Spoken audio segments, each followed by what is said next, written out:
ಹೈಕೋರ್ಟ್ನಿಂದ D gang release ಆಗಿದೆ. ಈಗ ಜಾಮೀನನ್ನು ನೀಡಿದ್ದಾರೆ. 7 ಆರೋಪಿಗಳಿಗೂ ಕೂಡ ಜಾಮೀನು ಮಂಜೂರಾಗಿದೆ. ಆದರೆ ಅವರಿಗೆ ಬಿಡುಗಡೆ ಆಗಕ್ಕೆ ಸೋಮವಾರದವರೆಗೂ ಕೂಡ ಕಾಯಬೇಕಾಗುತ್ತೆ. ಹೈಕೋರ್ಟ್ನಿಂದ ಡಿ ಗ್ಯಾಂಗ್ಗೆ ಜಾಮೀನು ಲಭ್ಯವಾಗಿದೆ.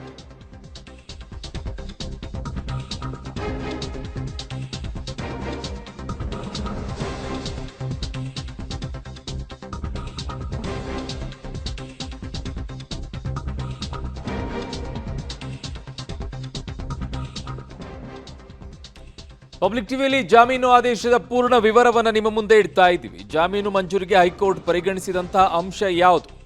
ದರ್ಶನ್ ಸೇರಿ 7 ಆರೋಪಿಗಳಿಗೆ ಬೇಲ್ ಮಂಜೂರನ್ನ ಮಾಡಿದೆ ಹೈಕೋರ್ಟ್. ಹೈಕೋರ್ಟ್ನಿಂದ ಈಗ ಡಿ ಗ್ಯಾಂಗ್ಗೆ ಜಾಮೀನು ಲಭ್ಯವಾಗಿದೆ. ಉಳಿದಂತಹ ಆರೋಪಿಗಳು ಜೈಲಿನಿಂದ ಆಚೆ ಬರಬೇಕು ಅಂದರೆ ಸೋಮವಾರದವರೆಗೂ ಕೂಡ ಕಾಯಬೇಕಾಗುತ್ತೆ. ಈಗ ಸದ್ಯಕ್ಕೆ ಜಾಮೀನು ಮಂಜೂರಿಗೆ ಹೈಕೋರ್ಟ್ ಪರಿಗಣಿಸಿರುವಂಥ ಅಂಶ ಯಾವುದು ಅನ್ನುವಂಥದ್ದನ್ನು ನಿಮ್ಮ ಮುಂದೆ ಇಡ್ತಾ ಇದ್ದೀವಿ. ಜಾಮೀನು ಆದೇಶದ ಪೂರ್ಣ ವಿವರ ಪಬ್ಲಿಕ್ ಟಿವಿಗೆ ಲಭ್ಯವಾಗಿದೆ. ಸೊ ಹಾಗಿದ್ದಾಗ ಏನಿದೆ, ಜಾಮೀನಿಗೆ ಪರಿಗಣಿಸಿದಂಥ ಅಂಶಗಳು ಯಾವ್ಯಾವುದು? ಜಾಮೀನನ್ನು ನೀಡುವಂಥದ್ದು ಮೊದಲ ನಿಯಮ. ಜಾಮೀನನ್ನು ನೀಡುವಂಥದ್ದು ಮೊದಲ ನಿಯಮ. ಜೈಲು ಶಿಕ್ಷೆ ಎಂಬುದು ವಿನಾಯಿತಿ. ಈ ತತ್ವದ ಅಡಿ ಜಾಮೀನನ್ನು ಮಂಜೂರನ್ನು ಮಾಡಲಾಗಿದೆ. ಸೊ ಆರೋಪಿಗಳಿಗೆ ಯಾವುದೇ ಅಪರಾಧಿಕ ಹಿನ್ನೆಲೆ ಇರೋದಿಲ್ಲ. ಮುಂಚೆ ಯಾವುದಾದ್ರೂ ಅಪರಾಧದಲ್ಲಿದ್ದಾರೆ ಅಂತಂದ್ರೆ ಇಲ್ಲ. ಆರೋಪಿಗಳು ಕಳೆದ 6 ತಿಂಗಳಿನಿಂದ ಜೈಲಿನಲ್ಲೇ ಇದ್ದಾರೆ. ಕಳೆದ 6 ತಿಂಗಳಿನಿಂದಲೂ ಜೈಲಿನಲ್ಲಿದ್ದಾರೆ ಆರೋಪಿಗಳು. ಪ್ರಕರಣಕ್ಕೆ ಸಂಬಂಧಿಸಿದಂತೆ ಈಗಾಗಲೇ ಚಾರ್ಜ್ ಶೀಟ್ ಅನ್ನು ಕೂಡ ಹಾಕಲಾಗಿದೆ. ಅದರ ಜೊತೆಗೆ ಬಂಧನ ಮಾಡುವಾಗ ನಿಯಮಗಳ ಪಾಲನೆ ಆಗಿಲ್ಲ ಅನ್ನುವಂಥದ್ದು ಕೋರ್ಟ್ ಹೇಳಿದೆ. ಬಂಧನಕ್ಕೊಳಪಡಿಸುವ ವೇಳೆ ಆರೋಪಿಗೆ ಬಂಧನದ ಕಾರಣವನ್ನ ನೀಡಬೇಕಾಗತ್ತೆ. ಬಂಧನ ಮಾಡುವಂಥ ಸಂದರ್ಭದಲ್ಲಿ ನಿಯಮಗಳ ಪಾಲನೆ ಆಗಿಲ್ಲ, ಬಂಧನಕ್ಕೊಳಪಡಿಸುವ ವೇಳೆ ಆರೋಪಿಗೆ ಬಂಧನದ ಕಾರಣವನ್ನ ಕೂಡ ನೀಡಬೇಕು. ಈ ಬಗ್ಗೆ ಸುಪ್ರೀಂ ಕೋರ್ಟ್ನ ಸ್ಪಷ್ಟ ಆದೇಶ ಇದೆ ಅನ್ನುವಂಥದ್ದನ್ನ ಕೋರ್ಟ್ ಹೇಳಿದೆ. ಆದರೆ ಈ ಪ್ರಕರಣದಲ್ಲಿ ಪೊಲೀಸರು ಗ್ರೌಂಡ್ಸ್ ಆಫ್ ಅರೆಸ್ಟ್ ಅನ್ನ ಪಾಲಿಸಿಲ್ಲ. ಇಲ್ಲಿ ಬಂಧನಕ್ಕೆ ಒಳಪಡಿಸುವಂತ ವೇಳೆ ಆರೋಪಿಗೆ ಬಂಧನದ ಕಾರಣವನ್ನ ನೀಡಬೇಕು. ಈ ಪ್ರಕರಣದಲ್ಲಿ ಪೊಲೀಸರು ಗ್ರೌಂಡ್ಸ್ ಆಫ್ ಅರೆಸ್ಟ್ ಅನ್ನ ಪಾಲಿಸಿಲ್ಲ ಅಂತ. ಆರೋಪಿಗಳು ನಿರ್ದಿಷ್ಟ ಪಾತ್ರದ ಬಗ್ಗೆ ಸ್ಪಷ್ಟ ಉಲ್ಲೇಖ ಇಲ್ಲ. ಈ ರೇಣುಕಾಸ್ವಾಮಿ ಕೊಲೆ ಪ್ರಕರಣದಲ್ಲಿ ಆರೋಪಿಗಳ ನಿರ್ದಿಷ್ಟ ಪಾತ್ರದ ಬಗ್ಗೆ ಸ್ಪಷ್ಟ ಉಲ್ಲೇಖ ಇಲ್ಲ. ಪ್ರತ್ಯಕ್ಷದರ್ಶಿಗಳ ಹೇಳಿಕೆಯಲ್ಲೂ ಕೂಡ ವ್ಯತ್ಯಾಸ ಕಂಡು ಬಂದಿದೆ ಅನ್ನುವಂಥದ್ದನ್ನ ಹೈಕೋರ್ಟ್ ಹೇಳಿದೆ. ಈ ಮೂಲಕವಾಗಿ ಜಾಮೀನನ್ನ ಮಂಜೂರನ್ನ ಮಾಡಿದೆ.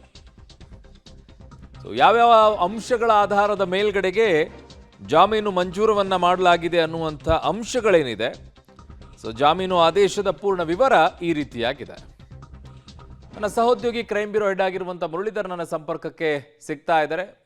ಮುರಳೀಧರ್, ಈಗ ಹಾಗಿದ್ದಾಗ ಪೊಲೀಸರು ಮಾಡಿರುವಂತಹ ತನಿಖೆ ವಿಚಾರದಲ್ಲೇ ಈಗ ಒಂದಿಷ್ಟು ಪ್ರಶ್ನೆ. One of the best investigation ಅನ್ನುವಂಥ ಪಾತ್ರಕ್ಕೆ ಈ ಇನ್ವೆಸ್ಟಿಗೇಷನ್ ಹೋಗಿತ್ತು. ತನಿಖೆ ಬಗ್ಗೆ ಚಾರ್ಜ್ ಶೀಟ್ ಅನ್ನು ಸಲ್ಲಿಕೆ ಮಾಡಿದಾಗ ಎಲ್ಲವೂ ಕೂಡ. ಬಟ್ ಈಗ ಇದೇ ಒಂದಿಷ್ಟು ಪ್ರಶ್ನೆಯಾಗಿ ಉಳ್ಕೊಳ್ತಾ ಇದೆಯಾ ಅಂತ? ಖಂಡಿತ ಅರುಣ, ಯಾಕೆಂದರೆ ಪ್ರಮುಖವಾಗಿ ಹೈಕೋರ್ಟ್ ಇವತ್ತು 7 ಜನ ಆರೋಪಿಗಳಿಗೂ ಕೂಡ ಜಾಮೀನನ್ನು ಮಂಜೂರು ಮಾಡೋ ಸಂದರ್ಭದಲ್ಲಿ ಯಾವ್ಯಾವ ಅಂಶಗಳನ್ನು ಪರಿಗಣನೆಗೆ ತೆಗೆದುಕೊಂಡಿದೆ ಅನ್ನೋದ್ರ ಬಗ್ಗೆ ನೋಡ್ತಾ ಹೋದರೆ, ಈ ಜಾಮೀನನ್ನು ಕೊಡುವಂಥದ್ದು ಒಂದು ಮ್ಯಾಂಡೇಟ್. ಯಾಕೆಂದರೆ ಈಗಾಗಲೇ ಆರೋಪಿಗಳನ್ನು ಬಂಧನಕ್ಕೊಳಪಡಿಸಾಗಿದೆ. ಬಂಧನಕ್ಕೊಳಪಡಿಸಿ ಅವರಿಗೆ ಜಾಮೀನು ಅಂದರೆ ಅವರ ವಿರುದ್ಧ ಇದ್ದಂಥ ದೋಷಾರೋಪ ಏನಿತ್ತು ಆ ದೋಷಾರೋಪಕ್ಕೆ ಸಂಬಂಧಪಟ್ಟಂತೆ ದೋಷಾರೋಪ ಪಟ್ಟಿಯನ್ನು ಸಲ್ಲಿಕೆ ಮಾಡಿದ್ದಾರೆ ಮತ್ತು ಹೆಚ್ಚುವರಿ ದೋಷಾರೋಪ ಪಟ್ಟಿ ಕೂಡ ಸಲ್ಲಿಕೆ ಆಗಿರುವಂಥದ್ದು. ಅದರ ಜೊತೆಗೆ ಇದರಲ್ಲಿ 262ಕ್ಕೂ ಹೆಚ್ಚು ಸಾಕ್ಷಿಗಳಿದ್ದಾವೆ. 262ಕ್ಕೂ ಹೆಚ್ಚು ಸಾಕ್ಷಿಗಳಲ್ಲಿ ಅದರ ಟ್ರಯಲ್ ಮಾಡುವಂಥದ್ದು, ಅದರ ವಿಚಾರಣೆಯನ್ನು ಮಾಡುವಂಥದ್ದು, ಅಲ್ಲಿಯೇ ತನಕ ಕೂಡ ಸಂಪೂರ್ಣ ಆಗಲಿ ತನಕ ಕೂಡ ಈ ಜಾಮೀನನ್ನು ಕೊಡಬಾರ್ದು ಅನ್ನೋಂಥದ್ದು ತತ್ವ ಸರಿಯಲ್ಲ. ಆದ್ದರಿಂದ ಈ ಜಾಮೀನನ್ನು ಮಂಜೂರು ಮಾಡ್ತಾ ಇದ್ದೀವಿ ಅನ್ನೋದ್ರ ಬಗ್ಗೆ ಉಲ್ಲೇಖವನ್ನು ಮಾಡ್ತಾರೆ. ಜೊತೆಗೆ ಇನ್ನೊಂದು ಪ್ರಮುಖವಾದ ಅಂಶಗಳನ್ನು ಅವರು ಪರಿಗಣನೆಗೆ ತೆಗೆದುಕೊಂಡಿರುವಂಥದ್ದು, ಜೊತೆಗೆ ಆದೇಶದಲ್ಲಿ ಉಲ್ಲೇಖವನ್ನು ಕೂಡ ಮಾಡಿರುವಂಥದ್ದು. ಅಂದರೆ ಈ ಆರೋಪಿಗಳೇನಿದ್ದಾರೆ, ಈ ಆರೋಪಿಗಳಿಗೆ ಯಾರಿಗೂ ಕೂಡ ಕ್ರಿಮಿನಲ್ ಬ್ಯಾಕ್ಗ್ರೌಂಡ್ ಇಲ್ಲ. ಯಾಕೆಂದರೆ ಈ ಹಿಂದೆ ಯಾವುದಾದ್ರೂ ಪ್ರಕರಣದಲ್ಲಿ ಕೊಲೆಯನ್ನು ಮಾಡಿ ಅಥವಾ ಯಾವುದಾದ್ರೂ ಒಂದು ಹೆಬಿಚುವಲ್ ಅಫೆಂಡರ್ ಆಗಿ ಪ್ರಕರಣದಿಂದ ಜೈಲಿಗೆ ಹೋಗಿದಂಥ ಪ್ರಕರಣಗಳು ಇಲ್ಲ. ಆ ಹಿನ್ನೆಲೆಯಲ್ಲಿ ಇದಕ್ಕೆ ಜಾಮೀನನ್ನು ಮಂಜೂರು ಮಾಡ್ಬೋದು ಅಂತೇಳಿ ಕೂಡ ಉಲ್ಲೇಖವನ್ನು ಮಾಡಿರುವಂಥದ್ದು. ಜೊತೆಗೆ ಗ್ರೌಂಡ್ಸ್ ಆಫ್ ಅರೆಸ್ಟ್ ಅಂತೇಳಿ ಇರೋವಂಥದ್ದು. ಯಾಕೆಂದರೆ ಯಾವುದೇ ಒಬ್ಬ ಆರೋಪಿಯನ್ನು ಬಂಧನಕ್ಕೆ ಒಳಪಡಿಸೋ ಸಂದರ್ಭದಲ್ಲಿ ತೆಗೆದುಕೊಳ್ಳುವಂಥ ಪ್ರಕ್ರಿಯೆಗಳೇನಿದೆ ಆ ಪ್ರಕ್ರಿಯೆಗಳಿಗೆ ಸುಪ್ರೀಂ ಕೋರ್ಟ್ ಒಂದಷ್ಟು ನಿರ್ದೇಶನವನ್ನು ಕೊಟ್ಟಿದೆ. ಆ ನಿರ್ದೇಶನವನ್ನು ಪೊಲೀಸರು ಕರೆಕ್ಟಾಗಿ ಪಾಲನೆಯನ್ನು ಮಾಡಿಲ್ಲ. ಸುಪ್ರೀಂ ಕೋರ್ಟ್ನ ಆದೇಶವನ್ನು ಉಲ್ಲಂಘನೆಯನ್ನು ಕೂಡ ಮಾಡಿದ್ದಾರೆ. ಜೊತೆಗೆ ಗ್ರೌಂಡ್ಸ್ ಆಫ್ ಅರೆಸ್ಟ್ನ ಬಗ್ಗೆ ತೆಗೆದುಕೊಂಡಂಥ ಕ್ರಮಗಳೇನಿತ್ತು ಆ ಕ್ರಮಗಳ ಬಗ್ಗೆಯೂ ಕೂಡ ಒಂದಷ್ಟು ವ್ಯತ್ಯಾಸಗಳಿದ್ದಾವೆ ಅನ್ನೋದ್ರ ಬಗ್ಗೆ ಉಲ್ಲೇಖವನ್ನು ಮಾಡಿರುವಂಥದ್ದು. ಜೊತೆಗೆ ಇನ್ನೊಂದು ಅಷ್ಟು ಹೇಳಿಕೆಗಳನ್ನು ಅಂದರೆ ಅವರ ಆದೇಶದ ಪ್ರತಿಯಲ್ಲಿ ಕೊಡ್ತಾ ಹೋಗ್ತಾರೆ. ಅದರಲ್ಲಿ ಉಲ್ಲೇಖವನ್ನು ಮಾಡುವಂಥದ್ದು ಪ್ರತ್ಯಕ್ಷದರ್ಶಿಗಳ ಹೇಳಿಕೆಯಲ್ಲಿ ವ್ಯತ್ಯಾಸ ಇರುವಂಥದ್ದು. ಯಾಕೆಂದರೆ ಪ್ರತ್ಯಕ್ಷದರ್ಶಿಗಳ ಹೇಳಿಕೆಯನ್ನು ದಾಖಲು ಮಾಡುವಂಥದ್ದಕ್ಕೆ ಸಾಕಷ್ಟು ಸಮಯಾವಕಾಶಗಳನ್ನು ತೆಗೆದುಕೊಂಡ್ರು. ಆ ಸಮಯಾವಕಾಶಗಳನ್ನು ತೆಗೆದುಕೊಳ್ಳುವಂಥ ಸಂದರ್ಭದಲ್ಲಿ ಆದಂಥ ಬೆಳವಣಿಗೆಗಳೇನಿತ್ತು ಆ ಬೆಳವಣಿಗೆಗಳ ಬಗ್ಗೆ ಸಾಕಷ್ಟು ಅನುಮಾನಾಸ್ಪದವಾಗಿದ್ದಾವೆ ಅನ್ನೋದ್ರ ಬಗ್ಗೆನೂ ಕೂಡ ಅವರು ಉಲ್ಲೇಖವನ್ನು ಮಾಡಿದ್ದಾರೆ. ಜೊತೆಗೆ ಈ ಕೃತ್ಯ ಈಗ ಒಂದು ಕಿಡ್ನಾಪ್ ಆಗಿದೆ, ಕಿಡ್ನಾಪ್ ಆದ ನಂತರ ಆತನನ್ನು ಹಲ್ಲೆ ಮಾಡಿದರೆ, ಹಲ್ಲೆ ಆದ ಬಳಿಕ ಹತ್ಯೆಯನ್ನು ಮಾಡಲಾಗಿದೆ. ಈ ಕಿಡ್ನಾಪ್ ಮಾಡಿದಂಥವ್ರು ಯಾರು, ಕಿಡ್ನಾಪ್ ಮಾಡಲಿಕ್ಕೆ ಪ್ರಚೋದನೆ ಕೊಟ್ಟಂಥವ್ರು ಯಾರು, ಜೊತೆಗೆ ಹಲ್ಲೆ ಮಾಡಿದಂಥವ್ರು ಯಾರು ಮತ್ತು ಹತ್ಯೆ ಮಾಡಿದಂಥವ್ರು ಯಾರು ಮತ್ತು ಸಾಕ್ಷ್ಯ ನಾಶವನ್ನು ಮಾಡಿದಂಥವ್ರು ಯಾರು, ಈ ಪ್ರಕರಣದಲ್ಲಿ ಯಾರ್ಯಾರು ಯಾವ್ಯಾವ ಪಾತ್ರವನ್ನು ನಿರ್ವಹಿಸಿದ್ದಾರೆ ಅನ್ನೋದಕ್ಕೆ ಸ್ಪಷ್ಟ ನಿರ್ದೇಶನಗಳಿಲ್ಲ ಮತ್ತು ಸ್ಪಷ್ಟವಾದ ಸಾಕ್ಷ್ಯಗಳಿಲ್ಲ ಅಂತೇಳಿ ಕೂಡ ಉಲ್ಲೇಖವನ್ನು ಮಾಡಿರುವಂಥದ್ದು.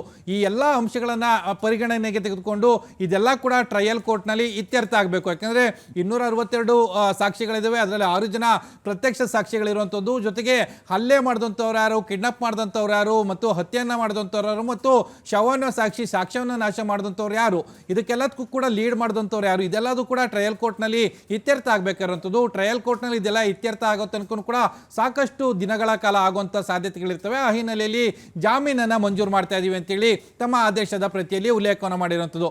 ಈ ಎಲ್ಲ ಅಂಶಗಳನ್ನು ಇಟ್ಕೊಂಡು ಈಗ ಹೈಕೋರ್ಟ್ ಜಾಮೀನನ್ನು ಮಂಜೂರು ಮಾಡಿದೆ. ಆ ಹಿನ್ನೆಲೆಯಲ್ಲಿ ಸೋಮವಾರದ ಬಳಿಕ ಈ 7 ಜನ ಆರೋಪಿಗಳು ಕೂಡ ಜಾಮೀನಿನ ಮೇಲೆ ಹೊರಗಡೆ ಬರುವಂಥದ್ದು. ಅರುಣ್. ಓಕೆ ಮುರಳೀಧರ್, ನಿಮ್ಮೆಲ್ಲ ಮಾಹಿತಿಗೆ ಧನ್ಯವಾದಗಳು.